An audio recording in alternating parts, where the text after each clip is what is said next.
आपकी आवाज। नमस्कार, मैं हूं अजय कुमार।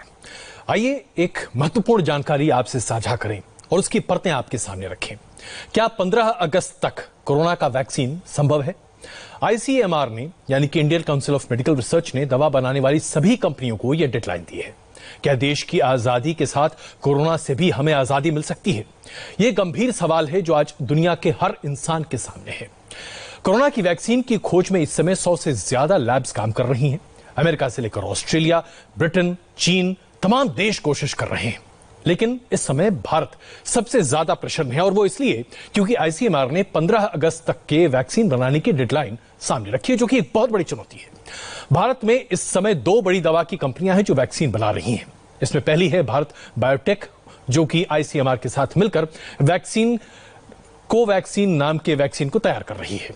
दूसरी कंपनी है पुणे की सीएमआर इंस्टीट्यूट ऑफ इंडिया, जो कि ब्रिटेन की ऑक्सफोर्ड यूनिवर्सिटी के साथ मिलकर AZD1222 बना रही है, यानी कि AZD1222। इन दोनों की खास वजह यह है कि सबसे पहले आपको यह बताएं कि दुनिया की 70% वैक्सीन दरअसल मेड इन इंडिया होती है, क्योंकि हिंदुस्तान में वैक्सीन सबसे ज्यादा आसानी से बनती है।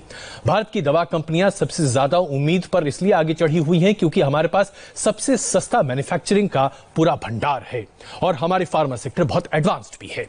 लेकिन वैक्सीन के रिसर्च को लेकर उसमें कई तरह के पहलू सामने आते हैं जो आपके लिए समझना बहुत आवश्यक है। यानी कि वैक्सीन का प्रोडक्शन किस तरीके से होता है, किस तरह से उसकी जांच होती है, क्या क्या परतें होती हैं। आइए सबसे पहले आपको समझाते हैं कि वैक्सीन को विकसित करना, उस पर टेस्टिंग करना और उसके बाद उसके बाजार तक पहुंचाने का काम कैसे किया जाता है। भारत में इस वक्त करीब 30 दवा कंपनियां वैक्सीन बनाने की तैयारी कर रही हैं। इनमें WHO ने सिर्फ 7 कंपनियों को मान्यता दी है। इनमें Indian council of medical research यानी आईसीएमआर और भारत बायोटेक इंटरनेशनल मिलकर कोरोना की कोवैक्सीन बनाने पर काम कर रहे हैं। इस वैक्सीन को तैयार करने का लक्ष्य 15 अगस्त रखा गया है, जो एक बहुत बड़ी चुनौती है।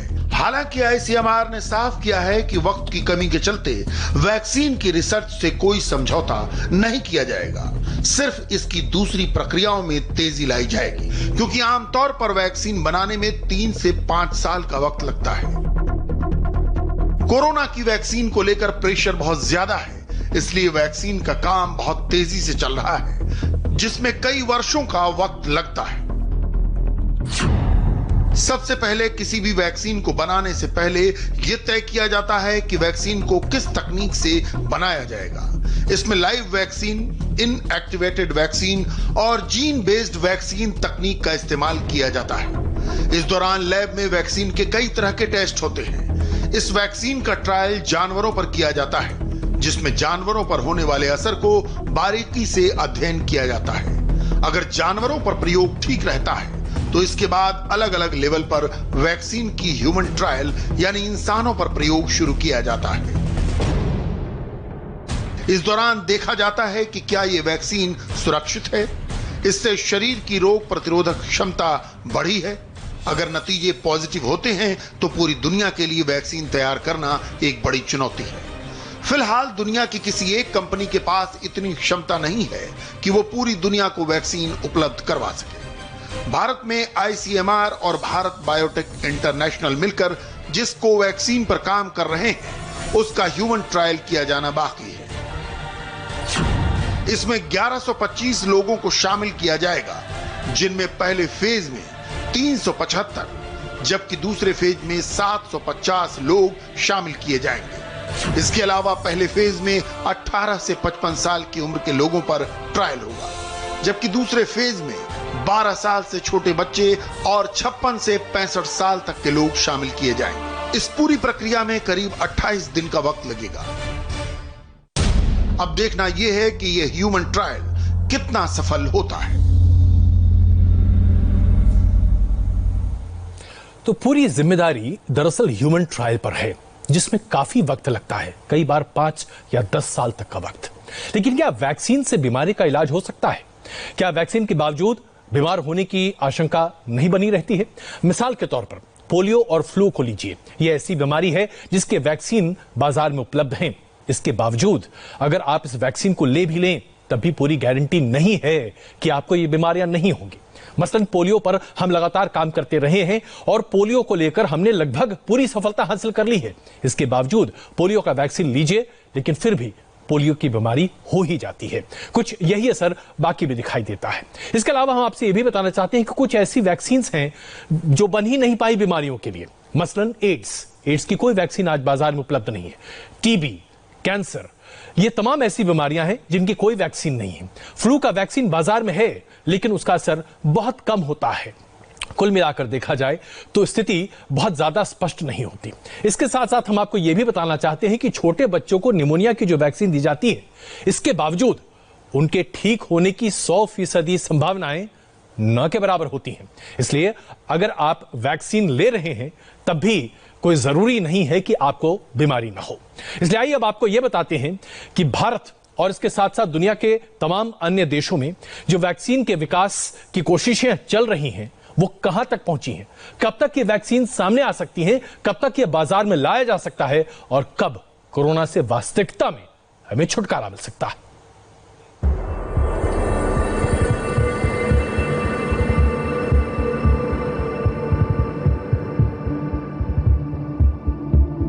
जिस तरह दुनिया में कोरोना के मरीजों की संख्या और मौत का आंकड़ा बढ़ रहा है, उसे देखते हुए वैक्सीन बनाने का प्रेशर भी बढ़ता जा रहा है।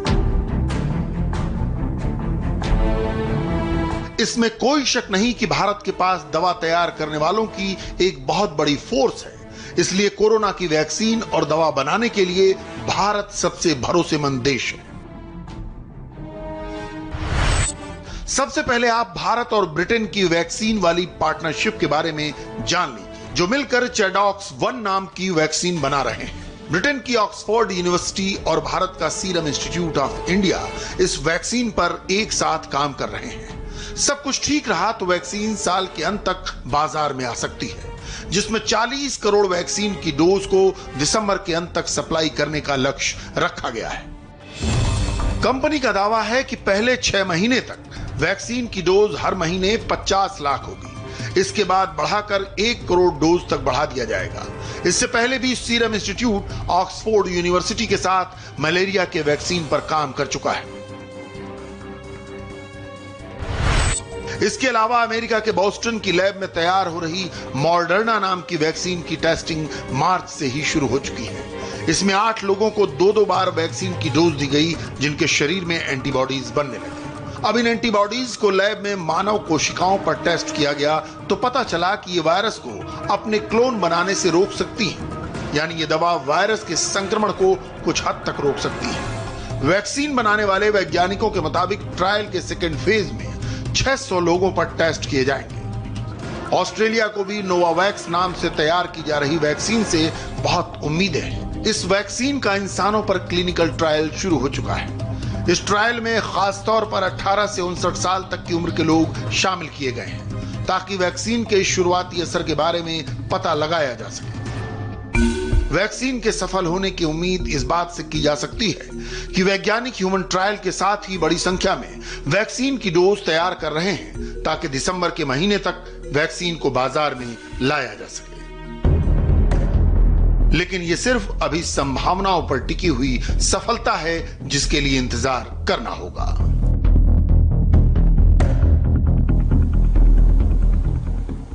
तो आईसीएमआर की 15 अगस्त की डेडलाइन